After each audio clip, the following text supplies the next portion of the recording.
now. And now. Hey everybody, it is Thursday night. That means it's time for AMA, Ask Me Anything. My name is Pete Baker with Alta Vista Assembly in beautiful bucolic East Bakersfield, California. And we are going to be with you. Short version tonight. We're starting a little earlier. We're going to end a little earlier. 30-minute version tonight.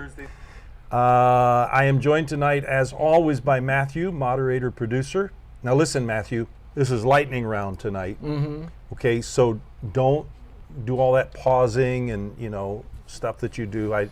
No preening, no strutting. Okay. Let's just get right to I it. didn't even make graphics tonight because we're going to be going so quick, I'm not even going to have time. Oh, it's a lightning round. So greet the round. people, tell them how the game is played, and then get started. Hey, how's everybody doing tonight? We're doing See, a little you bit. didn't. That was filler. You didn't need to do that. Get to the task. Okay, so we're going to go ahead and just read the questions. And you said greet the people, though. That was part of the task. Anyway, it was a lousy way to whatever greet people. questions you submit in the comments, we'll read those first. We've had several submitted to us over the last week. We're just going to get right into it. Let me pull up my little list here. This delay is not good. Why does the Bible say women should cover their heads because of angels? Wow, that is a great one. You'll find it in, if you're looking at, no kidding, honest to goodness, it really is in there. It's 1 Corinthians 11 is where you will find that reference. So let me turn to it here really quickly. And it says essentially that. Verse number 10. Therefore a woman ought to have a symbol of authority on her head because of the angels. She should cover her head. It's in the context talking about head covering for women. And he says women should cover their heads because of the angels. Well, there are just several real mysteries around that. So let's see what we can unpack there. The word angel, Greek angelos, in the Hebrew equivalent, it's malach. The word is not much in the Old Testament. The idea of angels picks up a lot of steam during the intertestamental time, the Second Temple time. Jesus and Paul were Second Temple Jews.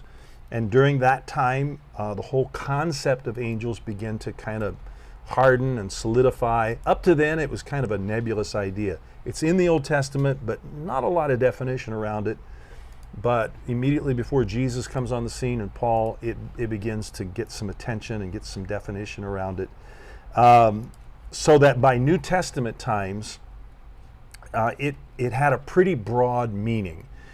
The word angel, we're talking here about angels in this passage, it had a pretty broad meaning by the time of Jesus, by the New Testament times. Like the word demon, it meant a lot of things, not just one thing. It basically carried with it the idea of messengers.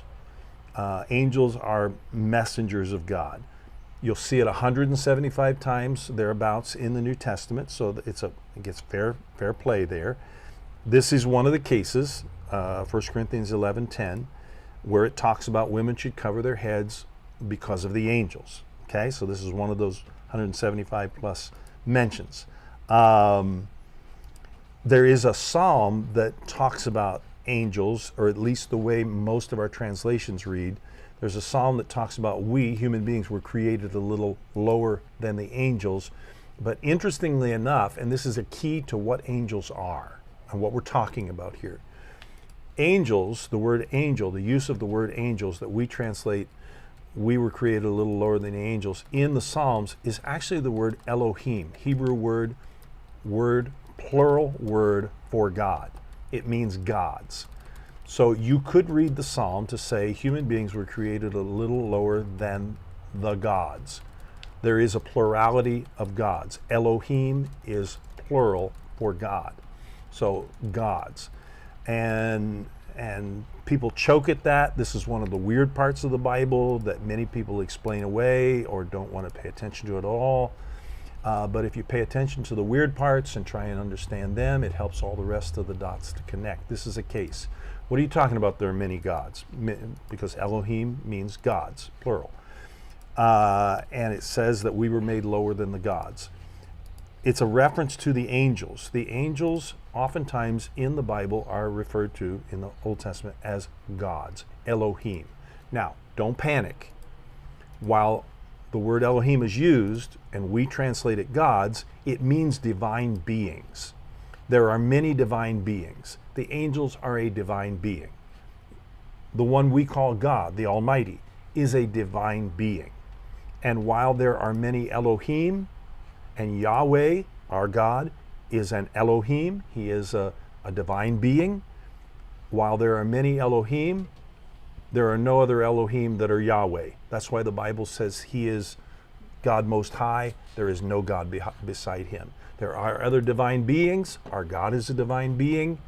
The angels is what I'm saying are divine beings. Okay? Okay, so we've got that. They are members of the supernatural realm. So we got that much. Now, let's take a look at this issue of the women with head covering because of the angels. Now we know who we're talking about, divine beings. The head was to be covered, Paul says in this passage, when a woman in a public church service, worship service, when she is praying or prophesying means speaking for God. So it could be like preaching, it could be a proclamation. It doesn't have to necessarily be predictive, but she is moved by the Holy Spirit and she speaks in the worship service. And he says when a woman in a worship service, church service, a group of messianic believers, Jesus followers, when a woman speaks, or prays publicly, she should have her head covered. Paul says that. Now, what that means is the people that say women should never speak in church, let women keep silent in the churches, and they should never have a leadership role, and they should certainly never have a speaking role in the church, and there are segments of the church population that say that. This really shoots their idea full of holes, because Paul here says when a woman speaks, prophesies or prays publicly in the church, she should keep her head covered. Now, whatever it means that she should keep her head covered, it definitely is not saying that they should never be allowed to speak, because here we see them being encouraged to pray and prophesy. Okay? So it's in that context that Paul is talking about the head covering. All right? And he's saying while you're in that worship service, woman, if you're going to speak, if you're going to prophesy, you should have your head covered. All right? While you're in that service. Let me make it very clear, Paul is not advocating like in Islam or parts of Islam, that a woman should keep her head covered all of the time. That's not what he's saying. Like the Muslims, that's not what he's advocating. He's saying when you're praying or prophesying in a public service, worship service, then I say women should keep their head covered. Whatever that means, he doesn't mean it's a blanket. Women should wear that thing all the time, like the Muslim ladies. Okay? So just wanted to get that clear. So what it's relating to is some kind of social standard of modesty of that day, at that time. May not necessarily apply to this time, but it applied to that time.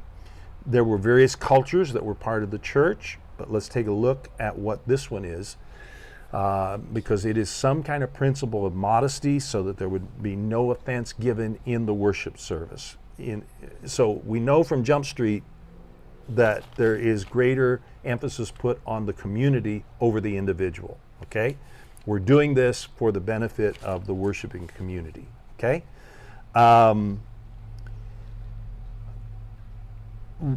What he's trying to convey is that this woman, she keeps her head covered because there were women who did not keep their head covered. We're talking about Corinth.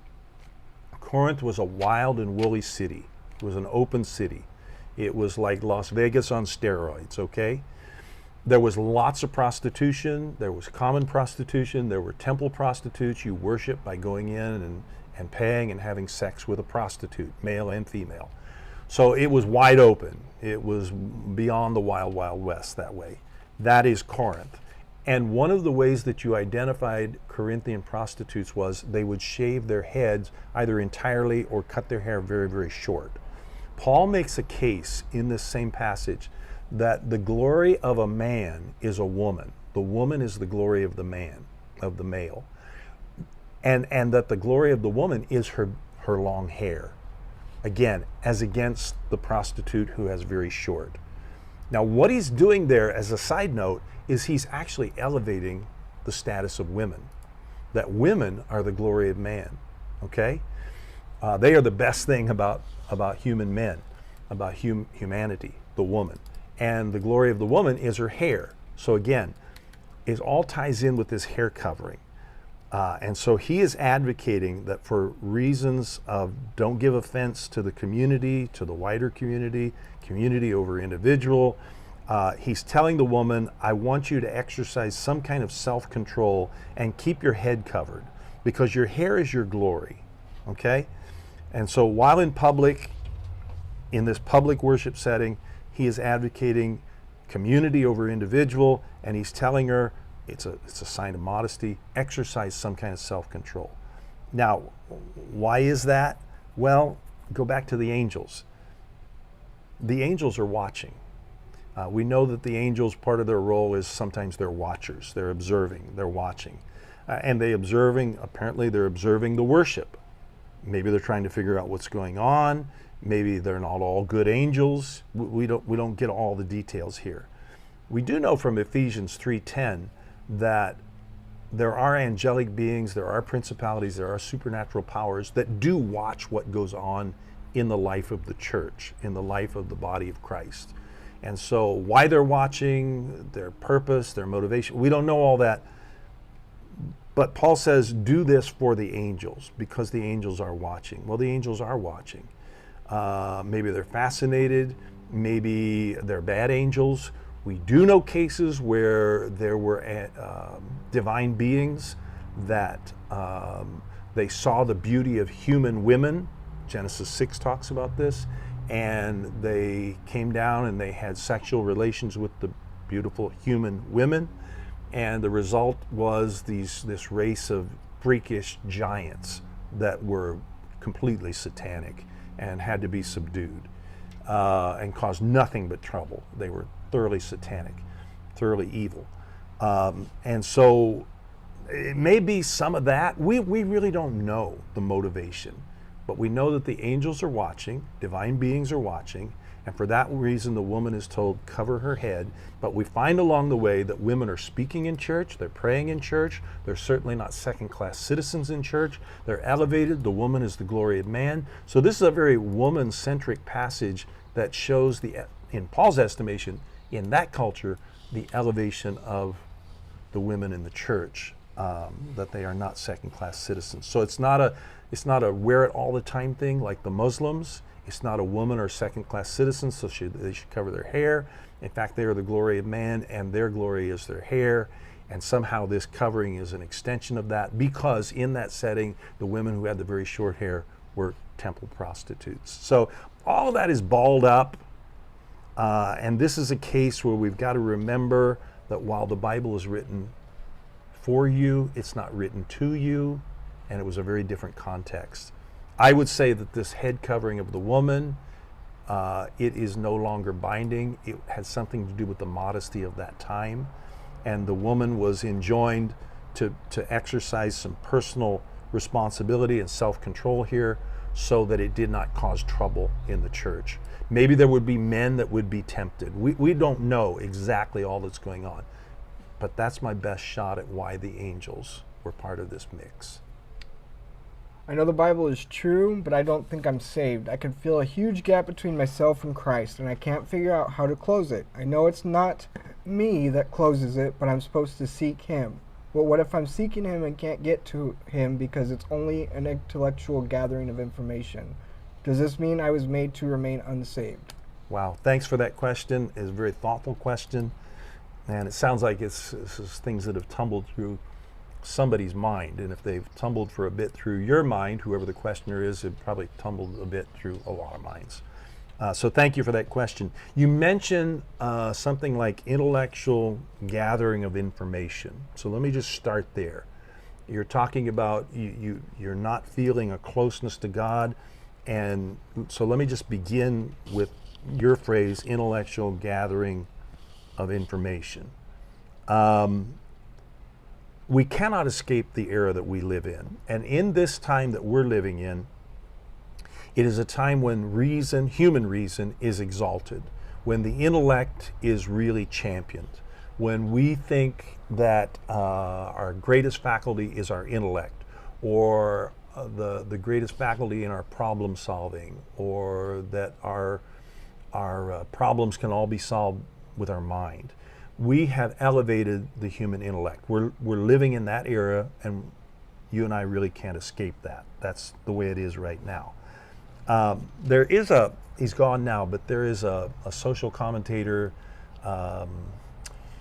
sociologist of all things psychological, a little bit of an historian, a guy by the name of Philip Reef. He wrote a book called The Triumph of the Therapeutic. And he talks about our age and says something along the lines that in our age, this therapeutic age, that our reason is the only means that we have, or it's our primary means for apprehending reality. In other words, we try and filter everything through our thinking, through our mind. Okay? We're living in that era, and I agree with Philip Reef on that. But there is not just one kind of intelligence. There is intellectual intelligence, of course, but there's also emotional intelligence, there's social intelligence, there's muscle memory intelligence. I would suggest that some of our top athletes, they're endowed with that kind of intelligence. Their muscles can do things that the rest of us can't because they have that kind of intelligence. So there's not just one kind of intelligence. There are multiple kinds of intelligences. And what we know about our God is that He wants to make Himself known. He wants us to know Him. But there's not just one kind of intelligence, okay? That means that God is not limited to one way of communicating Himself to you. And I would suggest that many people, everything to do with God, everything to do with faith, everything to do with spirituality, because of the way we're conditioned and we have championed intelligence and intellect and reasoning above everything else, and we have a tendency to think that's the only way we can apprehend reality is through what goes through my mind. If it doesn't go through my mind, then it's not real. That's not true. And that being not true, that there are many kinds of intelligence, God is not limited to reaching us through our minds, through what will pass through the gate of our mind. That God has a number of other ways that He can communicate to us, and not just our intellect. He can speak directly to our spirit. The Bible says that deep calls to deep. In other words, the deepest part of God, the Spirit of God, can call to our spirit. It's beyond words, but it's real, and God can communicate spirit to spirit. God can communicate to us obviously through His Word. He can communicate to us through nature. He can communicate to us through a lot of different things. He can communicate through us through other people, through community. And maybe this is where, this will be helpful to the questioner who says, through my intellect, I'm not feeling particularly close to God. I don't feel like He's hearing me, or I'm hearing Him, and am I destined to be unsaved forever? The answer is no, you're not. Because there is more than one way that God can make Himself known to you. It may be you've been trying only through the mind, only through the intellect to apprehend God. But God isn't bound to just that. God can reach you through community. God can reach you through relationships. Because after all, it's a relationship of Father, Son, and Spirit. And God wants to make Himself known. God is all about relationships. That's why He comes to earth. He wants to establish relationships with people. And He invites us into His relationship. So let me suggest that maybe one of the ways you could begin to inch toward God or come to a knowledge of God is not simply through your intellect, but if you would join yourself to a community of people that are Jesus followers. The way I think about it is, you don't have to know all the answers, but if you will just be a fellow traveler with a bunch of Jesus followers, that in the middle of it all, you will find Jesus. Because He can be apprehended not just through the intellect, but through community, through relationships, because God, after all, is a relationship, and He works through relationships. So I would suggest that. And I would finally wrap up with this. you said something at the end like, am I destined to be unsaved forever or something like Does that? this mean I was made to remain unsaved? They're made to remain unsaved. The short answer is no. You were made to know God. I love what the 39 articles say of the Reformed churches. What is the chief end of man? Why were we created? Why are we on the planet? As individuals, as groups of people. The chief end of man is to know God and enjoy Him forever. You were made to know God. And fortunately, we've got a God who desperately wants to make Himself known. He can make Himself known through the intellect, for sure, through reasoning, but also through nature, through music, through experiences, directly spirit to spirit. And I'm suggesting one of the ways that's neglected is through other people, through relationships with Jesus followers. You can come to have some knowledge of God there, okay? But the word saved that you're worried about, am I saved, unsaved, forever? The word saved means protected. It is not God's desire that you remain forever unprotected. Again, we've got a God who wants to make Himself known, and He wants to protect us. And He wants to have a relationship with us, and He wants us to come into His relationship. It may be, for the friend that sent this question in, it may be, and let me talk directly to you, it may be that you will encounter God when you have a relationship with some of His people. And so what I'm suggesting is that you attach yourself to some kind of community of Jesus followers, okay? Of people that are like-minded like you, seekers, okay? The hyper-individualism of our age is a real hurt to us. And we think I can do all of this on my own. I would suggest that attaching yourself to a body of believers, we sometimes call it a church, but church can be a lot of things. It can be a house church, it can be a Bible study, it can be, there are conceivably online presences that would maybe fill this gap for you. It can be a big box church, it can be a cathedral, it can be a country church, it can be a lot of things. But get around a group of like-minded fellow travelers and see if you don't encounter God's presence in that. Because our God is Himself a relationship of Father, Son, and Spirit, interconnected, interrelated. God is all about relationships. He invites us into His relationship. Jesus prayed the last night on earth, Father, let them be in us. He wants us in their relationship, in their dance. And the only way you can be a fully flourishing human being is to be rightly related to God and rightly related to people around you. So it's all about relationship. It's not about you just sitting by yourself trying to get this stuff in your head and making a mental assent. It truly is relationship. So get with other people that are working on the same thing. Don't look for perfection, because it won't be there for you. But get with some fellow travelers and see if you don't encounter God in that. Not purely through the intellect, but again through relationships. So I'll leave it there. The hyper-individualism that is really the thing today, that can really do us in. So I would say avoid that. All right. What is Psalms 109, 137 talking about? Specifically Psalm 137:9. Okay, we're going to touch on Psalm 137:9 specifically, but let me start with the larger question, which is Psalm 109, 1 through 20. We'll not read the whole thing.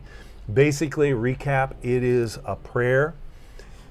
This guy, probably David, who is praying that God would take vengeance, revenge on David's enemies that were his friends, but they somehow turned on him. They have betrayed him. They have hurt him. They have wounded him immeasurably, emotionally, probably physically, but certainly psychologically, spiritually. And David now is in a little bit better place where they're not harming him directly, but he remembers, these people turned on me. And so he is saying, God, I want you to take my accusers. I want you to judge them. I want you to put the hurt on them. I want you to hurt them so bad that their mama feels it. In other words, he says, God, I want you to wreck their families, hurt their children, cause their wives to be widows. I mean, he's really piling it on. God, I want you to take away any prosperity, take away their health, cut off their memory from the earth because they hurt me. I want you to do this. This is essentially the framing of the guy's prayer, okay, in Psalm 109. We'll get to Psalm 137 pointedly in just a minute. But that's basically it. So the question is, what is all this supposed to teach us? You know, these prayers that God would hurt our enemies. Emily Dickinson, the poet, had a phrase in one of her shorter poems.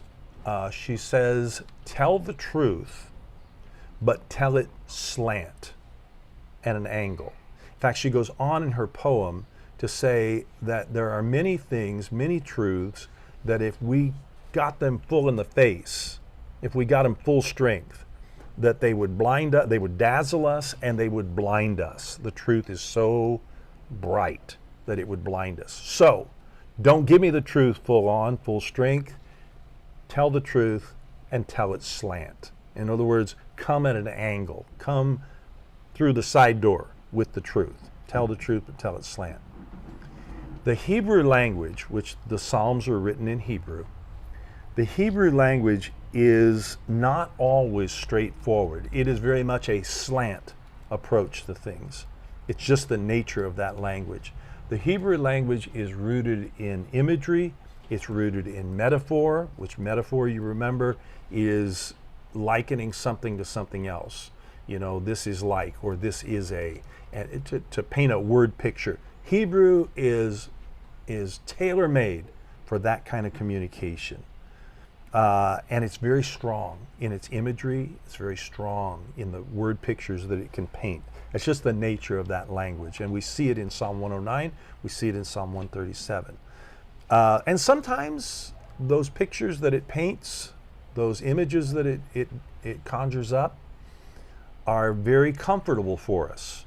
The Lord is my shepherd. You're telling me that my God is a shepherd who knows my name, who takes care of me, who keeps me from being vulnerable to predators, who feeds me, who leads me beside still waters. There's the image of the green grass and everything that goes with it. And in that Psalm 23, which are very comfortable images, it talks about dwelling in God's forever house. It talks about having an ever full cup of your favorite beverage. These are all images of what it's like when God takes care of you. And Hebrew language is very rich in that, okay? Those are some comfortable images. But in Psalm 109, and even more so in Psalm 137, you get some very uncomfortable images. But again, they are very powerful. They're very stark. No pastel colors here. It's bold colors. And that's what you get here. Except in these cases, the images are not so comfortable. They are what Psalm 109 and Psalm 137 are what the Bible teachers, the Bible scholars, the commentators call, these are imprecatory psalms. An imprecation is a curse. It's using nasty words at somebody. It's cussing them out. These are imprecations. These are imprecatory psalms. They are psalms that call down, as we see in 109, curses on somebody's head. In this case, a guy's former friends that are now his enemies by their own volition. And these imprecatory psalms are always psalms that are over the top. The images are over the top. Use a lot of exaggeration, a lot of hyperbole.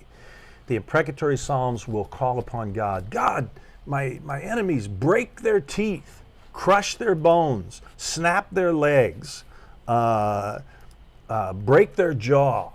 And in the case of Psalm 137, verse 9, maybe the most horrendous image of all, God, my enemies, I want you to dash their babies against the rocks. I mean, that's a pretty harsh image. And that's what these imprecatory psalms are doing, is they're using over-the-top language. So we know that. Very strong emotions here are involved here. Please remember, when you're reading the Bible, especially the Old Testament, it is a Middle Eastern book, okay? Think people getting upset and throwing their shoes. It's the Middle East. The Bible is not a polite English novel, you know, where everybody is, you know, very careful and very cautious and very understated in their approach to things and in their language. They're very polite. That's not what this is. It's a Middle Eastern book. And in this Middle Eastern book, in the imprecatory Psalms, there are a lot of cases where the language is way over the top because the emotions are there and they're on the surface and they're not hidden. You don't have to guess at what the people are thinking. I mean, it's right there on their sleeves. So that's what's going on here. Not a polite English novel. And that carries over into the parables of Jesus, by the way. Some people that are disturbed by this stuff, they see in some of Jesus' stories, wow, man, he's so harsh, he's so rough. His language is over the top. That's by design, which you would expect. He's a rabbi. He uses the tools of the trade. Tools of the trade, things like the imprecatory Psalms, very strong language, over the top, hyperbole. Again, Middle East, not an English drawing room here. And that's why in Jesus' stories, you get some offensive stuff. He even says, I am a rock of offense. And in his parables, he can say some offensive stuff. I'm thinking of one about a group of tenants on a very large parcel of land. King goes away for a time, comes back and finds that they have staged a coup. They've tried to take over. They have beat up his people. They have killed his son, whom he sent as an emissary, as an ambassador to try and placate them. They have killed him. They beat up the others. And when the king arrives, the rightful owner, in Jesus' story, he says, bring the offenders in here and have them slain right in front of me.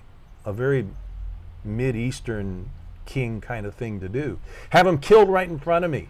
And then I want you to kill their families. And then I want you to tear down their houses. And then I want you to burn their village. I mean, way over the top in Jesus' story, right? It's not to be taken literally. That is the way they did things. That was the way they communicated their strong emotions here and the urgency of the message here. Very different time. It could be a time that you could describe, like one historian described another time, nasty, brutish, and short. This is a very different time than our time. And remember again that the Bible, always remember that while the Bible was written for you, it was not written to you. It was written to these people. And that's the way they communicated. But that's exciting, really. That's what makes Bible study exciting, is you try and imagine what were they facing. Why does it say it this way to them? And then you pull out of it, what is the message for me? But let me say this, for all of that, Psalm 109, Psalm 137, they are brutally accurate in their understanding of our human nature. Because even though we disapprove of this kind of stuff, we do this kind of stuff.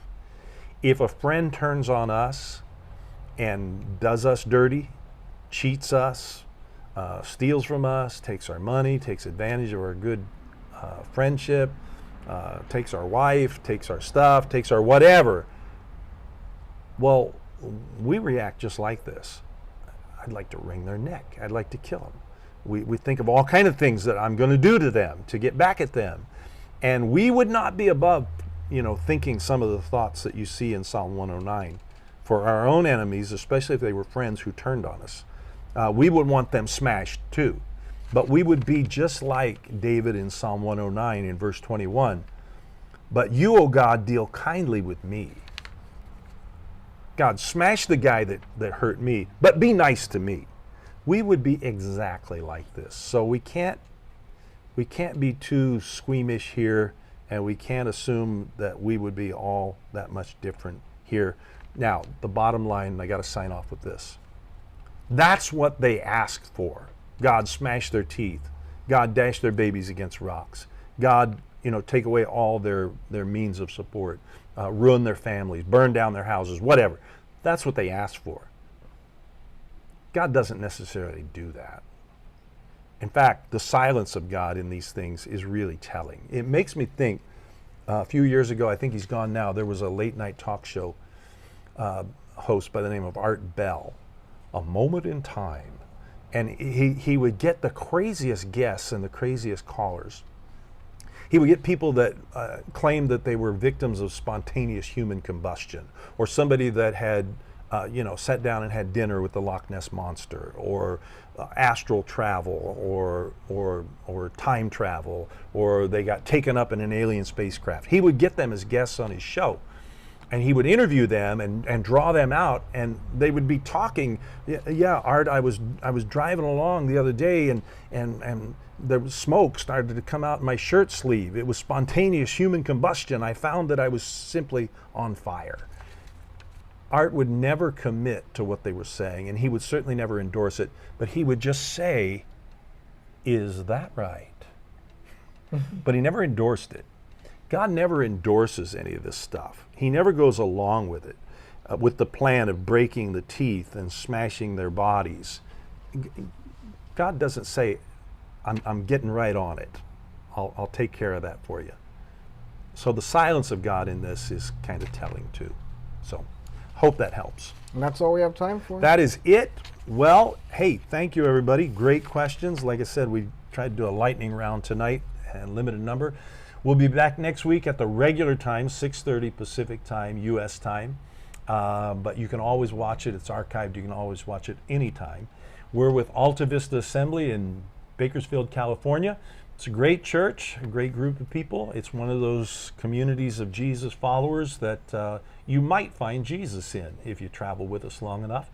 Anyway, we meet English service 10 o'clock on Sunday, Spanish service at 2, Spanish again at 7, and 5 o'clock, a time of sustaining, prevailing, extraordinary prayer. If you want to learn how to pray, come and pray with us. You'll find out how. That's at 5 o'clock. So it's a busy schedule, 9 to 9 almost on any given Sunday, and you would be welcome to be a part of that. If you are in our area on this Sunday coming and you are not part of a good local church, you would be most welcome. It is installment number 2 in our series, The Very Weird Parts of the Book of Revelation, and I will only say that we're talking about 2 characters that are probably more maligned and more misunderstood and more misinterpreted than anybody in the Bible. 2 guys called the 2 witnesses. We're going to talk about them and who they are on Sunday from Revelation 11. So it's part of our series again, The Very Weird Parts of the Book of Revelation. That is Sunday, 10 a.m. in the English service. But if you're a Spanish speaker, 2 o'clock, 7 o'clock. And if you're a person of prayer, 5 o'clock. And if you aren't, 5 o'clock. There you go. Listen, we're always live streaming on the Alta Vista Assembly Facebook page. So whether we see each other next time live or live stream, let's do our very best to stay connected.